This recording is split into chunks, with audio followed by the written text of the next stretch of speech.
ఇదిగోండి ఫ్రెండ్స్, మొత్తానికి బెడ్రూమ్ దగ్గరికి వచ్చేసాము. బెడ్రూమ్ డెకరేషన్స్ చూపిస్తాను ఫ్రెండ్స్. ఈ డెకరేషన్స్ కూడా అన్నీ నేనే చేశాను ఫ్రెండ్స్. ఆ టెడ్డీ బేర్స్ కొన్నవి, మిగతా ఫ్లవర్స్ ఉన్నాయి కదా, టాయ్స్ పెట్టి ఫ్లవర్స్ అన్నీ నేనే చేశాను. చెప్తున్నాను కదా ఫ్రెండ్స్, ఆల్మోస్ట్ 2 years అవుతుంది. అందుకోసమే కొంచెం అంత నీట్ లుక్ ఫినిషింగ్ లేదు. పిల్లలు, అమ్మ నాన్న, పిల్లలు మొత్తం లాగేశారు.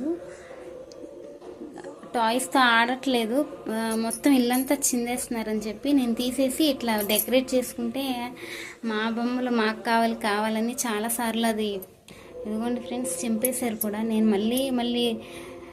మళ్ళీ అంటించుకున్నాను ప్లాస్టర్ పెట్టి. ఈ ఫ్లవర్స్ కూడా ఇట్లా ఇటువైపు ఉండాలి, అది వాళ్ళు ఏం చేశారు అట్లా